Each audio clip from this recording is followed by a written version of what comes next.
We're back at ringside at the Mohegan Sun Casino in Uncasville, Connecticut, where a big crowd and a tent in the parking lot are ready now to see the main event between Oleg Maskaev and Kirk Johnson. And Larry Merchant, you probably heard me talking about Maskaev and mentioning that a lot of ringside experts regard him as now number 3 in the heavyweight division behind Lewis and Tua, and no doubt a fair number of fans at home are saying, what the hell is Lampley talking about? And how could somebody I've never heard of be number 3 in the division? And particularly, how could a big, slow, plodding Russian be number 3 in the division? So what is it that experts have seen in Maskaev that the general public hasn't seen yet?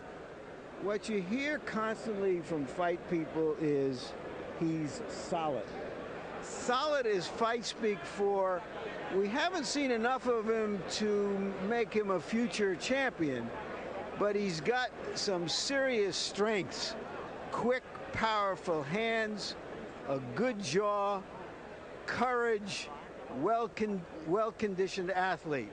And he has no serious weaknesses.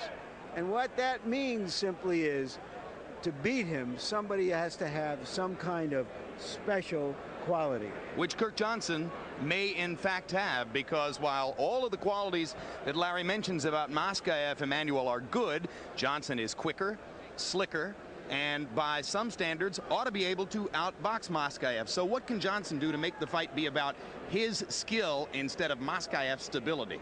Well, I think the biggest thing that Johnson has going for this fight, the fact that Maskaev fights an analytical type fight where he basically bases his entire attack around trying to move you into his right hand. And he doesn't do too much in between other than that.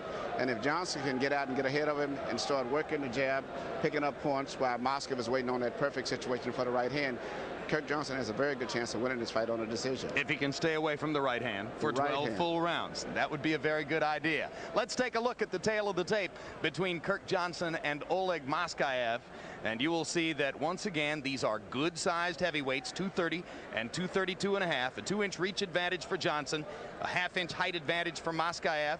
Maskaev is 31 years old. He has lived here in the United States ever since 1993. Johnson was born and raised in Nova Scotia and has been waiting for a pivotal fight like this against another top heavyweight for a long, long time. Some have seen Johnson as being reluctant. He says he just hasn't had the right circumstances up until now. We'll see what he's got tonight. Rules of the bout with our unofficial ringside scorer, Harold Letterman. The Oleg Maskaev Kirk Johnson fight is scheduled for 12 rounds using the unified rules of the Association of Boxing Commissions. There is no standing 8 count, no 3 knockdown rule. Only the referee can stop the fight, and you cannot be saved by the bell in any round, including the 12th and final round. Jim. All right, thank you very much, Harold. And earlier this evening, you heard Emmanuel Stewart talking about the importance of an amateur career in the preparation of heavyweights. Kirk Johnson had it. Long and decorated amateur career. He won a junior world championship. He was regarded as one of the favorites going to the Barcelona Olympics in 1992. Lost in the quarterfinal there. To David Izon. Pretty good professional. Pretty good fighter, that's right.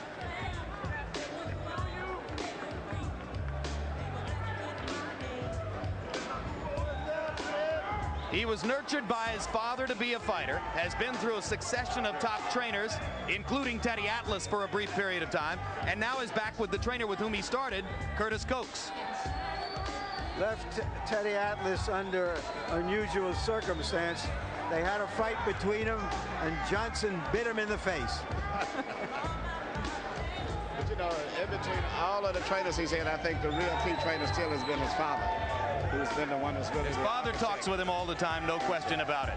And let's take a look at a closer look at Kirk Johnson. A 92 Olympian, as Jim said, and comes from a line of Canadian heavyweights who have done well. George Chuvalo, Trevor Berbick, Razor Ruddock, and of course, Lennox Lewis. But because of some injuries, he's fought only 3 rounds in 2 fights in the last year and a half. He had an elbow injury after his win over Al Cole in Tacoma, Washington a year and a half ago, and as the result of that injury, lost 6 months to surgery. That was on the left arm. Now he waits in the ring as the Russian from Brooklyn, Oleg Maskaev, begins to make his way in. Born in Kazakhstan, raised in Uzbekistan, but of Russian lineage. His father was in the Soviet military. He, too, would have fought in the Olympics in 1992, but he missed those games with a stomach virus. And then shortly after that, came to the United States because, Larry, he says, you want to be a top heavyweight, you better train in America. Well, just as Johnson has. But if you watched any of the fights from the Olympics, you know how tough those Russians and those fighters from the former Russian republics can be.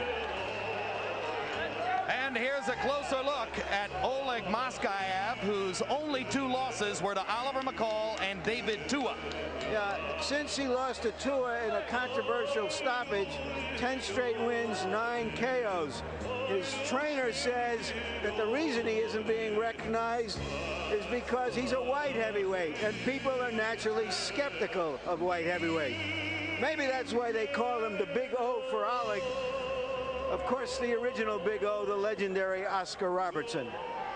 And as you're watching Kirk Johnson and Oleg Maskaev, we invite you again to log on to HBO.com/boxing and offer your answer to our website poll question tonight. Who do you think will win on November 11? Will it be Lennox Lewis or will it be David Tua? We'll give you the results after this upcoming fight. Now let's go back to ring announcer Mark Biro. Headsets. Ladies and gentlemen, Cedric Kushner Promotions, in association with the Mohegan Sun Casino and Budweiser, the undisputed, undefeated King of Beers, This Bud's For You, presents the HBO Boxing After Dark main event of the evening, 12 rounds, heavyweights. Your judges at ringside are, from Cromwell, Connecticut, Stephen Epstein. From Brick, New Jersey, Tommy Kazmarek. And from Brookfield, Connecticut, Frank Lombardi. Your referee for this event, from Braintree, Massachusetts, Richard Flaherty. Introducing now the principals first. In the blue corner to my right, wearing the white trunks, weighing in at 232.5 pounds. His professional record reads 29 victories, no defeats, 1 draw, and 21 wins coming by way of knockout. He hails from North Preston, Nova Scotia, Canada. Here is Kirk Johnson. His opponent in the blue corner, wearing the black trunks, weighing 230 pounds, with a professional record of 20 victories, 2 defeats, 15 wins come by way of knockout. He hails from Tashkent, Uzbekistan, introducing Oleg Maskaev. 12 rounds, heavyweights. Oleg, Kurt. Okay, gentlemen, we went over the instructions in the dressing room. Any questions at all? Okay, on the trunks, right here is low. Okay, same here, right here. Okay? Any questions, guys? Okay, touch them up, guys. Good luck. As you mentioned, Emmanuel, Maskaev has a reputation for being very calculating. Question we have now is, can he turn it up? Does he want to turn it up the way Lance Whitaker did? That's going to be a very important question in this fight. Normally, he reminds me of a modern-day type of Max Mellon. He basically uses the left jab. He doesn't do a lot of things with his hook. It basically looks for that perfect right hand. And I think the pace that Kirk is setting right now means he's going to have to pick it up a little bit. Either be guaranteed to have a knockout in the late rounds. Otherwise, he's going to have a problem winning a decision. Kirk Johnson said a fascinating thing in our fighter meeting yesterday. He said, I looked at Maskaev, I took a look at his jawline, and I said to myself, no way I'm going to knock him out. Now, I asked another top trainer in the sport, Emmanuel, I said, what would you think about a fighter who acknowledges before a fight that he doesn't think he can knock his opponent out? He said, in this case, I think it's a very good thought, because if Kirk Johnson came to me and said he was going to knock Maskaev out, I would say, that's the wrong plan. You need to win a decision. I would agree 100%. Sometimes you have to face the fact that you're not going to knock out the guy, and if you do, accept it as being just something that's fortunate that happens, and be prepared to go for a decision now. And in this particular case, Johnson knows he's not a great puncher anyway. And the thing that the weakness with Johnson is basically, I don't think he's really that strong inside. I think Maskaev is a much stronger person from the inside. But whether he can land that big right hand is going to be a big factor for Maskaev. So let's see if Johnson can keep the fight at range. Yes, Larry? Well, two things. One is Johnson may not think he's going to knock him out, but he's letting him know there'll be a price to pay as he comes toward him. And secondly, there's also a little bit of a knot outside the left eye of Maskaev. I don't know if that happened as a result of a punch or whether it was there before, but I hadn't noticed it. I think it was as a result of a punch. When you get a better look, you'll see it. But I do like the way that Maskaev is fighting. He's fighting a much, much more intense pace than he normally does in most of his fights. And as he's crowding Johnson is trying to throw a right hand that's really not landing that effective. Well, as Maskaev has worked with a physical trainer over the course of the past 3 years, his body has changed. He used to look a little bit softer and more like just a big, plodding, strong type heavyweight. Now he's got an athletically cut build, but Johnson shows you his quickness with both the left and the right hand there. And also Maskaev showed his great chin too. He didn't even flinch. Maybe well, Johnson was right. That's a given. Maskaev has a beard. You go 11 rounds with David Dua, you've got a beard, and Maskaev did that. And don't forget, Maskaev didn't have that much experience when he came here in those fights. He has really developed into a pretty decent fighter by moving and relocating here in the United States. Lives in the Brighton Beach area of Brooklyn, which has many Russian residents. He was giving us a little bit of a restaurant guide last night. That's the right hand. And he's cracked it before landing. Kirk Johnson holding on as round one comes to a close after Maskaev cracked him with an overhand right. Yeah, and his legs buckled. Yeah, you got grip. You got grip. All right, take a deep breath. Take a deep breath. Yeah, that's all right, baby. You in good shape. You want to run. Huh? You did. Keep on sticking, though. Keep on sticking. You looking good. Stick and now you got to stick and throw combination, move. Listen to your Stick and throw combination and move, okay? You got to move a little faster, Kirk. Move a little faster. You're a little slow out there. If you watch at the end of the round, a good punch, and Johnson buckled. Fortunate that came in the last seconds of the round rather than in the middle of the round. There it is again from another angle. But you see the experience from having amateur fights. He grabbed Maskaev. That's come from the experience of it, but I don't think it's going to be enough to hold Maskaev off as the fight progresses. That's what Robert Davis didn't do with Lance Whitaker. In round one, Maskaev landed 5 out of 37 punches. One of them counted a lot. Johnson 8 out of 54, including, according to CompuBox, 0 for 20 in jabs. Harold Letterman gives the first round to Maskaev, and you heard Curtis Coates telling Kirk Johnson, oh no, you won that round, don't worry.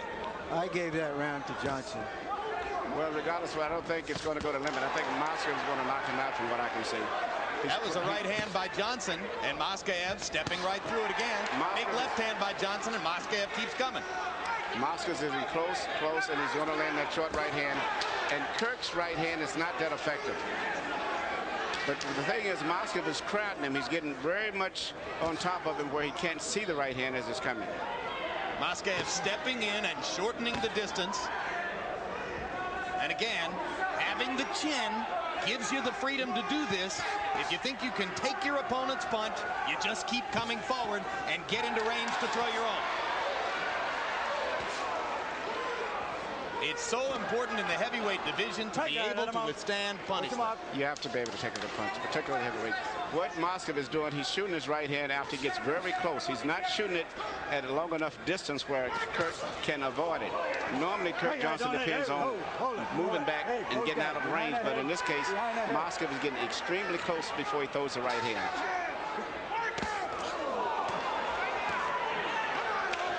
Bean fought here on the undercard. card earlier this evening, and Johnson threw a right hand that came out of the Vaughn Bean playbook.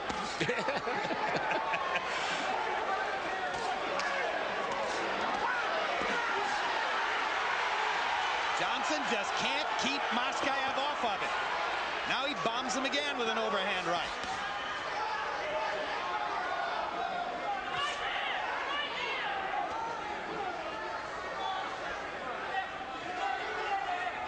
Johnson's plan was to jab and move. We see less and less of that. That's and right. That's it blocks again. him with the right. The short right hand now he gets very close.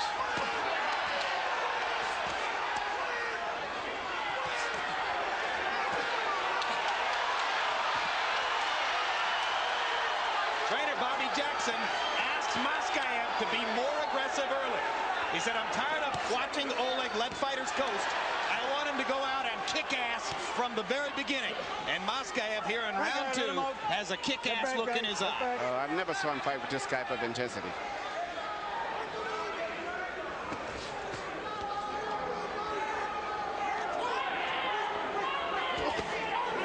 Johnson with a body shot. Momentarily backs Maskaev off. Here comes the big O again.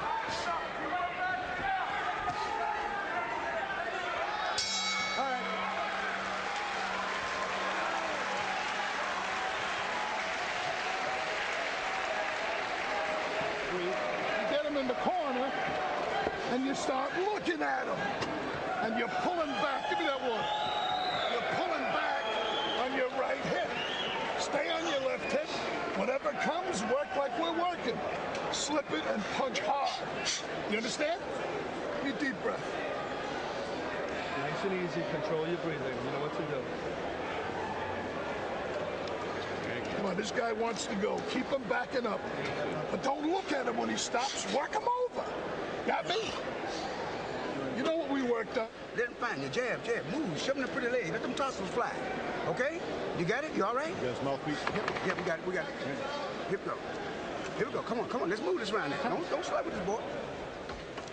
Wait for the bell. Wait for the bell. Hey, back to the corner.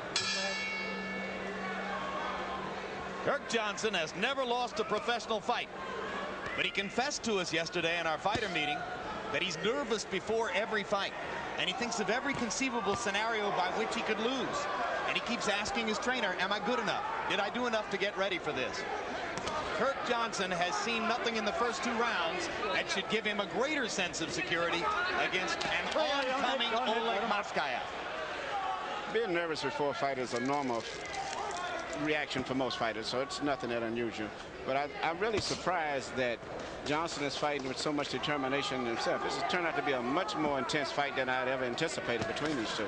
Well, I'm not surprised at all, Emmanuel. He may have some limitations, and certainly does in terms of his strength.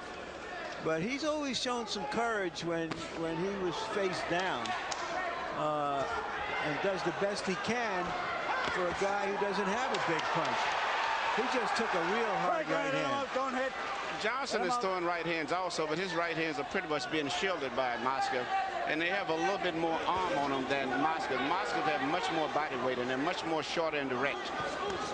So it's really getting to be a battle of the right hands. And you heard trainer Bobby Jackson urging Maskaev to keep that body weight coming forward, not to lean back on the right hip, but rather to lean forward and keep punching.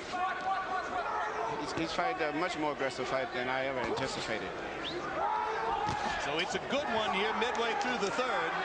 Kirk Johnson throwing leather and doing some damage, but unable so far to halt the on-rushing Maskaev, who has a lot of self-belief to go with his big right hand. The pressure and the tempo of the fight may be a big factor in the fact that Johnson, his mouth is open very much early in the fight.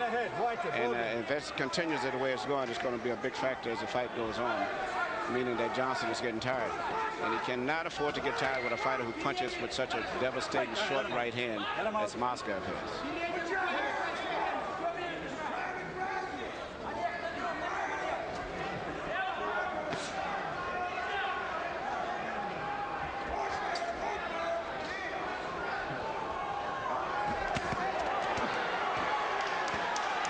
Trade rights. Johnson holding on every time he gets ripped with the right. Maskaev barging forward with his jab as though holding a telephone pole in front of him. You notice Maskaev very seldom throws the left hook. All body punches. The entire attack is basically the short right hand to the That part is very Russian, isn't it? You know? Yeah. You don't see the left hook to the body. Yeah. He's supposedly been polishing the uppercut in the gym. We haven't seen one yet. Okay. All right.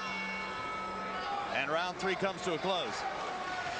And tune in on Tuesday, October 10 for the next edition of Real Sports with Bryant Gumbel. Among the stories, a look at parents who become violent at their kids' sporting events. We'll try to find out why it happens and how to prevent it. Bernie Goldberg, great correspondent. Also a profile of New York Rangers center Mark Messier. He's back in New York for one last stop before the Hall of Fame. Real Sports, where nothing is out of bounds. Understand? Come on now. The guy wants to go, Deep breath. but he needs you to help him to go. When he leans away, take the body, but punch and recover. All right, hey. Center, you're doing good, baby. You are, but I need a little bit more work. Go. Okay.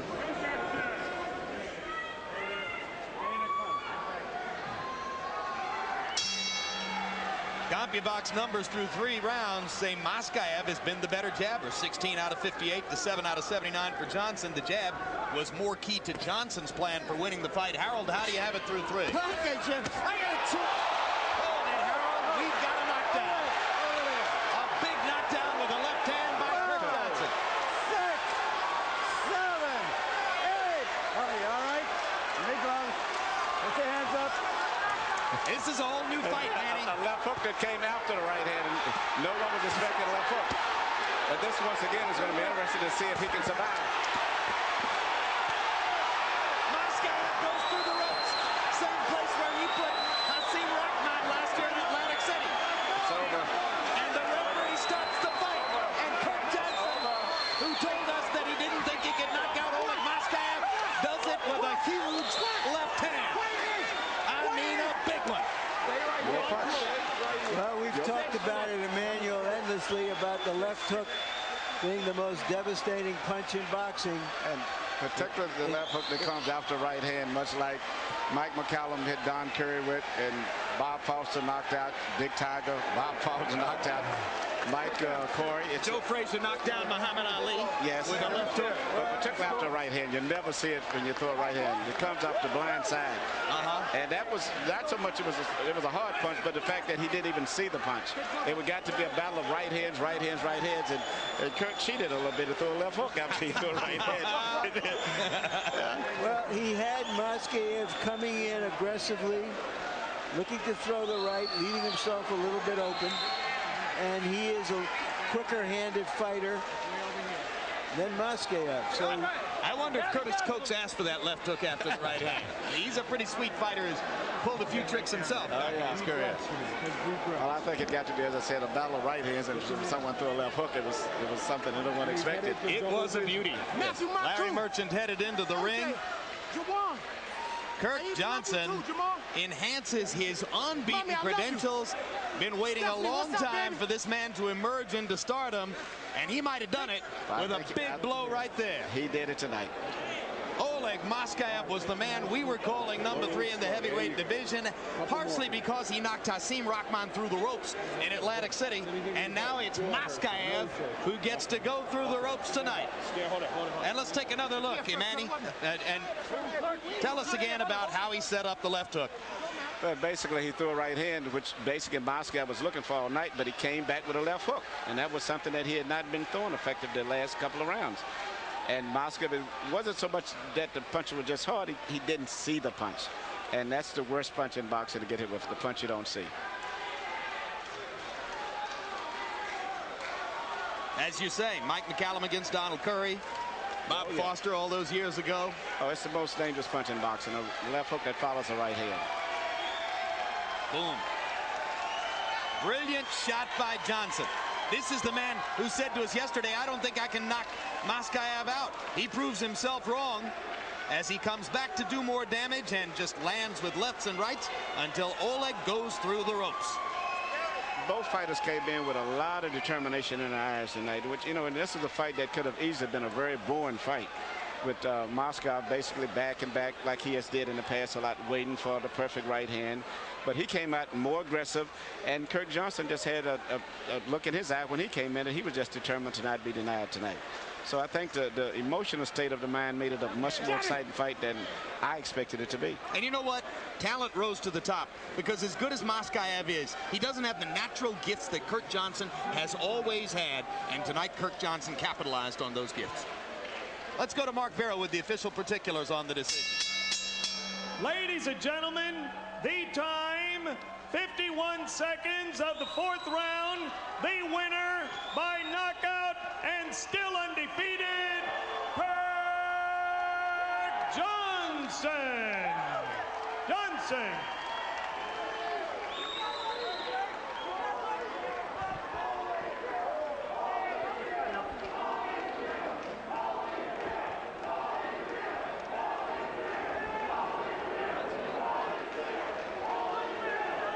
So Johnson further enhances his unbeaten record, blemished only by a draw with Al Cole in a fight in which Johnson had 3 points taken away for low blows, and he later came back to avenge that defeat, decisioning Cole a year and a half ago in Tacoma, Washington. Since that time, 18 months with only 3 rounds of activity. He was a little bit of an unknown quantity coming in against the much more known quantity in Maskaev. They fired rockets for the better part of 4 rounds until Johnson put him away. Let's take a look at final CompuBox numbers on this heavyweight war. Maskaev landing 34 of 128, Johnson 33 of 159. The overwhelming bulk of the punches landed on both sides were power punches. And you see there, Maskaev 18 of 68 in the power punch category. Johnson 26 out of 78, including the huge counter left hook that produced the knockout victory. And now Larry stands by with Kirk Johnson. Thank you, Jim. Congratulations, Kirk. Now, first, you told us that one look at Maskaev and you didn't think you could do what you wound up doing, knocking him out. Were you surprised? I was very surprised. First of all, I give thanks to Jesus Christ, my Lord and Savior. I'd like to say what's up to the guys back in Texas, especially Ron Welch and the Coopers. But yes, by looking at him, he looked like a very tough guy. He was a tough guy. He fought David Tool, went 11 rounds, and I just knew that I couldn't knock him out. But that's the time you get knockouts, when you don't try to knock him out. Did he hurt you when he landed a hard punch at the end of the first round? I think it was the first round. Did I say it was hurt? It was the first round. He did sting me. Yeah. And that made me come back into reality. Then I had to say to myself, well, Kirk, you got to do some type of boxing to keep this guy off of you. Because you came out very early on throwing some punches at him. Was that just to let him know that he couldn't come back at you freely, or what was your purpose? That's was to let him know that he couldn't come to me and do anything he wants. You know, Curtis told me, establish my respect early. Don't get into no type of exchange. Use a jab, but you're going to have to nail him with something to keep him from making you bounce all around and make yourself tired. Did he hurt you at any other time with those right hands? I don't remember any other time, but the first time he did hurt me. The other times were more or less like glancing shots, and I seen him coming, so I was able to go with him. Was he open because he seemed to be coming at you like he thought he could get to you any time and that he wasn't concerned about your power? I think that's was the real reason. At first, he was concerned for my power, but after I threw a couple shots at him and glanced him, he probably figured that I never had no power. So that's the reason why he came to me so careless. All right, let's take a look at the first knockdown, and Kirk, you describe to us what you see. I seen his his right hand down, and that's when I came back with my left hook. Were you planning on throwing the right and following with the left that way? No, I wasn't. I was just planning on throwing a 1-2 and then backing off. But when I saw that he was so open after I threw the right hand, then I said I might as well just come back with the left hook. And that's how I come. All right, this is the end. Did you know that he was seriously hurt? No, I didn't. That's why I kept on throwing punches even when he went through the rope. I knew I hurt him, but I didn't know he was that hurt. I thought he just lost his balance and fell through the ropes. All right, there have always been questions about you, Kirk. You've always been a potential top heavyweight. Do you feel finally that you've answered the questions and you've broken through tonight? Yes, I think that I did answer those questions. Everybody was saying, why didn't Kirk Johnson fight this guy or that guy? Everybody rated Oleg so high. So this is the perfect time for me to beat him when everybody regarded him so high. Now that I beat him, now you got to regard me as the next man in line. Other than Holyfield, Lennox Lewis, Mike Tyson, and David Tour, because he is #1 and he's ready for the fight. He will be fighting for the world title. So we can assume that you feel you're ready to fight anyone out there. I feel I'm ready to fight anyone out here. I'm not going to say, yes, I'll fight anybody tomorrow. Of course, I have to go in the gym and work on what I've done wrong in this fight, because for me to get hit with the right hand, that type of right hand, it shows that I was doing something wrong. I was over anxious. So get back to the gym and don't take a big, long layoff. I'm not injured anyway, so I can get back and just do what I have to do to prepare for the other guys. Thank you very much, Kirk. Again, congratulations. Jim. All right, Emmanuel Stewart, you're a manager. Let's do a little managing. He's an intelligent young guy. It's taken a long time for him to get to this level. Obviously, he's a candidate now to fight the winner of Lewis Tua. Do you try to go straight to that fight, or do you try to get him one more big fight between here and there? Well, I was very impressed with him tonight. I thought he fought a great fight tonight. I think the fact that Maskaev pushed him and rushed him forced him to fight better than he normally would have fought. I don't really believe it. He, in so many words, said he didn't have that much confidence in himself, particularly towards a knockout. But Maskaev pushed him to a level where he came through, and it was a very impressive knockout. What heavyweight should be doing, knocking people out. And I think based on that, his overall professional record, his amateur background, he definitely deserves a heavyweight championship fight.